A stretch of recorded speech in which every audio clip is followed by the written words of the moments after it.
Hello साथियों, आज हम मसल स्पिंडल के बारे में डिस्कशन करेंगे। इसका बेसिकली स्ट्रक्चर और लोकेशन डिस्कस करेंगे और ब्रीफली इसका फंक्शन। ठीक है, तो मसल स्पिंडल एक बेसिकली एक स्ट्रेच रिसेप्टर है जो कि मसल्स यानी कि स्केलेटल मसल्स में सिचुएटेड होता है। जैसे कि आप जानते हैं हमारे बॉडी में काफ़ी मसल्स हैं, जैसे कि ये बाइसेप्स मसल्स है, ट्राइसेप्स मसल्स हैं, लोअर लिम्ब में मसल्स हैं। तो इस मसल्स के अंदर एक सेंसर होता है, एक स्ट्रेच रिसेप्टर होता है, उसे मसल स्पिंडल कहते हैं। ओके, तो अगर मैं आपको एक डायग्रामेटिकली बता दूं तो देखिए यहाँ पर एक रेड कलर से मैं उतार रहा हूँ एक स्केलेटल मसल का एक रफ लाइन डायग्राम। तो इसमें जो है मसल फाइबर्स होते हैं। ठीक है, ये जो स्केलेटल मसल फाइबर्स है, इसके अंदर स्केलेटल मसल्स के अंदर कुछ सेंसर्स होते हैं, उसको कहते हैं मसल स्पिंडल। ठीक है, तो आपको मसल स्पिंडल क्या है आपको अभी पता चल गया होगा। मसल स्पिंडल क्या है? बेसिकली एक स्ट्रेच रिसेप्टर है जो कि मसल्स के अंदर रहता है। ठीक है, अब इसका स्ट्रक्चर जाएंगे तो उससे पहले आपको इसका ये बता दूं कि ये स्टिमुलेट कब होता है। कभी भी जो भी मसल स्ट्रेच होती है, यानी उसका अगर लेंथ चेंज होता है, यानी कि लंबाई अगर स्केलेटल मसल की बढ़ती है, तो इस लंबाई को जो डिटेक्ट करता है वो स्ट्रेच रिसेप्टर है muscle spindle. Okay, not only length, तो एक तो लेंथ चेंज, लेंथ डिटेक्ट करता है, और एक जो है change in the length, change in the rate of length, change in the rate of length, rate of length, rate of length यानी कि किस स्पीड से मसल की जो लेंथ चेंज हो रही है, फास्ट हो रही है या स्लो हो रही है, वो भी डिटेक्ट करता है। तो ये है मसल स्पिंडल के फंक्शन, यानी कि बेसिकली ये स्ट्रेच सेंसिटिव, यानी अगर लेंथ चेंज हो गया तो ये डिटेक्ट करता है। चलिए आगे डिस्कस करते हैं इसका स्ट्रक्चर क्या है। तो टिपिकली इस डायग्राम में देख सकते हैं आप, इसका स्ट्रक्चर ऐसे रहता है। मैं आपको फिर से इजीली उतार के बताता हूं कैसे रहता है। तो देखिए, तो ये जो स्केलेटल मसल्स हैं, इस मसल्स फाइबर्स को हम कहते हैं एक्स्ट्रा फ्यूजल फाइबर्स। स्केलेटल मसल्स के जो भी मसल फाइबर्स होते हैं, इसे कहते हैं हम extrafusal muscle fibres, extrafusal fibres. और इसके अंदर भी मसल स्पिंडल का जो स्ट्रक्चर अगर मैग्नीफाई करके देखें तो इस तरह होता है। तो इसके अंदर भी कुछ फाइबर्स होते हैं, उस फाइबर्स को कहते हैं इंट्राफ्यूजल मसल फाइबर्स। ओके, सो ये तकरीबन देखिए 3 से 12 इंट्राफ्यूजल मसल फाइबर्स होते हैं, और इनका लेंथ भी 3 से 10 माइक्रोमीटर होता है। तो बेसिकली ये जो मसल फाइबर्स हैं दो प्रकार के होते हैं, intrafusal muscle fibres, एक्स्ट्राफ्यूजल muscle fibres, ये मसल्स क्या हैं। और जो मसल स्पिंडल के अंदर जो मसल फाइबर्स, जो फाइबर्स होते हैं, उसे कहते हैं इंट्राफ्यूजल फाइबर्स, इंट्राफ्यूजल फाइबर्स, याद रखिए। सो इंट्राफ्यूजल फाइबर्स जो मसल स्पिंडल के अंदर होते हैं वो दो किस्म के होते हैं। ठीक है, एक होता है न्यूक्लियर बैक फाइबर होता है, और एक होता है न्यूक्लियर चेन फाइबर। तो सेंटर में एक की बल्जिंग होती है। ओके, एक की बल्जिंग होती है इस तरह से, तो इसे कहते हैं न्यूक्लियर बैक फाइबर्स। ये वाला मैं यहाँ पे आपको ड्रॉ कर रहा हूँ। ठीक है, तो इसको फिर से ज़रा सही से रीड्रॉ करते हैं। तो न्यूक्लियर बैक फाइबर्स और न्यूक्लियर चेन फाइबर्स, तो इस तरह। तो उसके अंदर जो है न्यूक्लियाई होता है इस मसल फाइबर्स में, सेंटर में यहाँ पे न्यूक्लियाइस होते हैं, और पेरीफेरी में एक्टिन मायोसिन्स होते हैं। जैसे कि नॉर्मल या एक्स्ट्राफ्यूजल मसल फाइबर्स होते हैं, इसके अंदर एक्टिन मायोसिन वगैरह होते हैं, तो उसी तरह इसमें भी एक्टिन मायोसिन होता है। लेकिन एक्टिन मायोसिन के जो फिलामेंट्स हैं, जो ये फिलामेंट्स हैं, ये इधर रहते हैं, यानी पेरीफेरी पे रहते हैं, सेंटर में नहीं रहते हैं। तो ये एक टाइप का है, और इसका नाम है nuclear bag fibres, nuclear bag fibre, क्योंकि ये बैक के शेप में है तो इसको इस वजह से न्यूक्लियर बैक फाइबर भी कहते हैं। ठीक है, उसी तरह और एक है मसल फाइबर जो है nuclear chain fibres, nuclear chain fibre.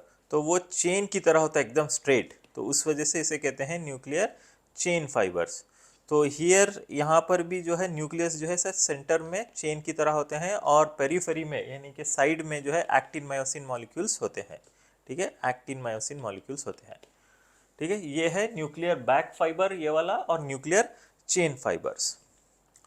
तो ये वाले हैं nuclear chain fibres, nuclear chain fibres. So कुछ 2 या 3 से 5 न्यूक्लियर बैक फाइबर्स या न्यूक्लियर चेन फाइबर्स होते हैं। टोटल 3 से 12 न्यूक्लियर बैक फाइबर और न्यूक्लियर चेन फाइबर्स होते हैं एक मसल स्पिंडल में। ठीक है, तो ये मसल स्पिंडल कहाँ पर होते हैं, पैरेलली मसल के अंदर होते हैं। अब इसकी नर्व सप्लाई देखते हैं, nerve supply of the muscle fibres. So nerves कैसे कनेक्टेड होते हैं, ठीक है।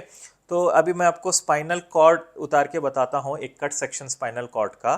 तो इसके ज़रिए अभी हम स्टडी करते हैं कि कहाँ पर बेसिकली इसकी नर्व सप्लाई होती है। तो एक लाइन डायग्राम स्पाइनल कॉर्ड का, cut section of the spinal cord, ठीक है। ये जो है एंटीरियर पार्ट है, सामने वाला एंटीरियर। ये पोस्टीरियर, पोस्टीरियर यानी कि पीछे वाला, पोस्टीरियर, ये एंटीरियर, ठीक है, एंटीरियर वाला। तो यहाँ पर जो है ये एंटीरियर वाला है, इसको कहते हैं एंटीरियर हॉर्न सेल्स, ठीक है।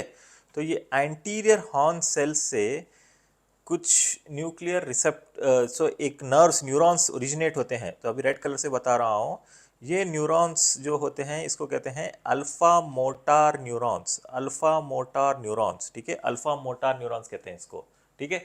उसी तरह यही एंटीरियर हॉर्न सेल से एक ब्लू कलर से बताता हूँ आपको, निकलते हैं कुछ न्यूरॉन्स जो है gamma motor neurons, gamma motor neurons. So alpha motor neurons की क्वांटिटी ज़्यादा होती है as compared to gamma motor neuron.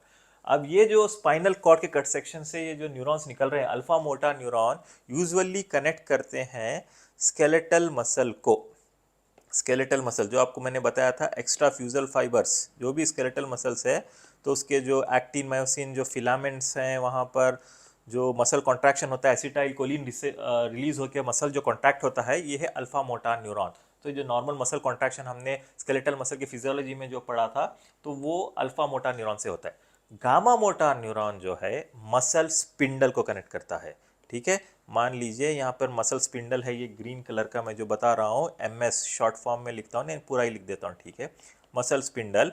सो इस मसल स्पिंडल को ये जो नर्व सप्लाई होती है, motor supply anterior horn cell से, इसे ये होती है गामा मोटार न्यूरॉन से। अब ये जो स्ट्रक्चर है, ये गामा मोटार न्यूरॉन जो मैंने आपको ब्लू कलर से बताया है, जो स्पाइनल कॉर्ड से आता है, ये जो है सिर्फ इधर एंडिंग जहाँ पर एक्टिन मायोसिन मॉलिक्यूल्स है ना, वहीं पर ही ये गामा मोटार न्यूरॉन कनेक्शन देता है। तो गामा मोटार न्यूरॉन जो है एक्टिन और मायोसिन मसल स्पिंडल को ये एनलार्ज, जिसमें फाइबर्स होते हैं ना, यहाँ पर एक्टिन मायोसिन जहाँ है वहाँ पर कनेक्शन देता है। तो ये है गामा मोटार न्यूरॉन, ओके, ठीक है। अब उसी तरह जो सेंटर में एक्टिन मायोसिन मॉलिक्यूल्स नहीं होते, यहाँ पे सेंसरी न्यूरॉन्स होते हैं। तो सेंसरी न्यूरॉन्स दो टाइप के होते हैं। तो न्यूक्लियर बैक फाइबर्स पे अब मैं जैसे ये अनसर्कल करके बताऊं रेड कलर से, एन्यूलोस्पाइरल एंडिंग्स, ओके, इसको एन्यूलोस्पाइरल नर्व एंडिंग्स भी बोलते हैं। न्यूक्लियर बैक फाइबर्स पे भी न्यूक्लियर चेन फाइबर्स से, सो इससे जो है सेंसरी नर्व एंडिंग्स ओरिजिनेट होती है, और इस सेंसरी नर्व एंडिंग्स को कहते हैं टाइप 1A फाइबर्स। याद रखिए, type 1A fibres nuclear bag fibre से भी, न्यूक्लियर चेन फाइबर से भी एन्यूलोस्पाइरल एंडिंग्स जो ऐसे स्पाइरली होते हैं, इसको यहाँ से होती है ये 1A सेंसरी रिसेप्टर से ओरिजिनेट होती है। उसी तरह सिर्फ न्यूक्लियर चेन फाइबर से भी एक सेंसरी एंडिंग स्टार्ट होती है, वो भी जो है स्केलेटल यहाँ पर स्पाइनल कॉर्ड को जाती है, और ये जो नर्व फाइबर्स होते हैं टाइप 2, ओके, टाइप 2। तो ये टाइप 1A फाइबर्स हैं, ये टाइप 2 फाइबर्स हैं। तो टाइप 2 फाइबर्स जो हैं सिर्फ न्यूक्लियर चेन फाइबर्स पे रहते हैं, टाइप 1 फाइबर्स जो है न्यूक्लियर बैक फाइबर्स में ही एंड चेन फाइबर्स दोनों में रहते हैं। और ये जो दोनों चीज़ें हैं, टाइप 1A और टाइप 2, जो कि मसल स्पिंडल से जो सेंसेशंस लेके जाते हैं, ये जो सेंसेशंस लेके जाते हैं, ये जाते हैं पोस्टीरियर कॉलम में जाते हैं।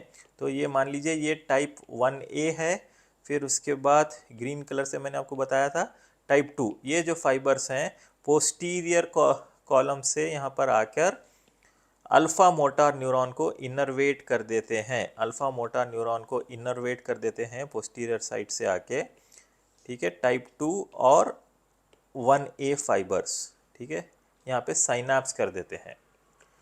सो ये जो है सेंसरी इनपुट देते हैं। सेंसरी इनपुट यानी मसल में कितना स्ट्रेच हो रहा है, तो कभी जब भी ये स्ट्रेच हो जाते हैं, हाँ, तो गामा मोटर न्यूरॉन्स भी अगर कॉन्टैक्ट कर रहे हैं तो ये स्ट्रेच हो जाएंगे मसल स्पिंडल। और कभी मसल स्ट्रेच होता है, जैसे कि आप स्ट्रेच रिफ्लेक्स में बाइसेप्स जर्स वगैरह जब करते हैं या नी जर करते हैं, तो जब टेंडन पे हिट करते हैं तो मसल स्ट्रेच हो जाती है। ये स्ट्रेच होने की वजह से ये मसल स्पिंडल भी स्ट्रेच हो जाता है, और इसके स्ट्रेच की वजह से ये रिसेप्टार्स यानी सेंसरी नर्व एंडिंग्स एक्टिवेट हो जाते हैं और सिग्नल पहुंचाते हैं स्पाइनल कॉर्ड को। ठीक है, स्पाइनल कॉर्ड को सिग्नल पहुंचाते हैं।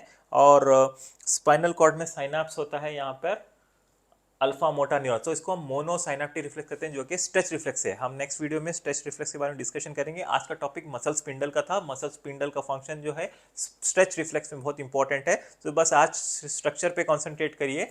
तो स्ट्रक्चर में आपको रिवाइज कर दो, मसल स्पिंडल में दो तरह के फाइबर्स होते हैं, न्यूक्लियर बैक फाइबर्स और nuclear chain fibres. Nuclear bag fibres और न्यूक्लियर चेन फाइबर्स, इसके यहाँ पर एंडिंग्स पे जो है एक्टिन और मायोसिन मॉलिक्यूल्स होते हैं, जो कि गामा मोटा न्यूरॉन से होता है। फिर ये गामा मोटा न्यूरॉन भी दो तरह के होते हैं, डायनामिक फाइबर्स और static fibres. Okay, so dynamic and static में स्ट्रेच रिफ्लेक्स की तरह जब समझाएंगे, जब एक्सप्लेन करेंगे। राइट नाउ इतना याद रखिए, डायनामिक और स्टैटिक फाइबर्स जो है, डायनामिक फाइबर्स सिर्फ न्यूक्लियर बैक फाइबर्स को रहते हैं, स्टैटिक फाइबर्स दोनों बैग और चेन फाइबर्स में होते हैं। फिर उसके बाद जो सेंसरी इनपुट होता है वो भी दो टाइप के होते हैं। एक होता है group 1A fibre, that is primary afferent, और ग्रुप 2 फाइबर्स जो कि सेकेंडरी एफरेंट। जैसे मैंने आपको डायग्राम में बताया, ग्रुप ए फाइबर्स जो कि एन्युलोस्पाइरल एंडिंग्स भी कह सकते हैं इसको, न्यूक्लियर चेन फाइबर्स और न्यूक्लियर बैक फाइबर्स दोनों पे कनेक्शन होते हैं। और ग्रुप 2 फाइबर्स, ओके,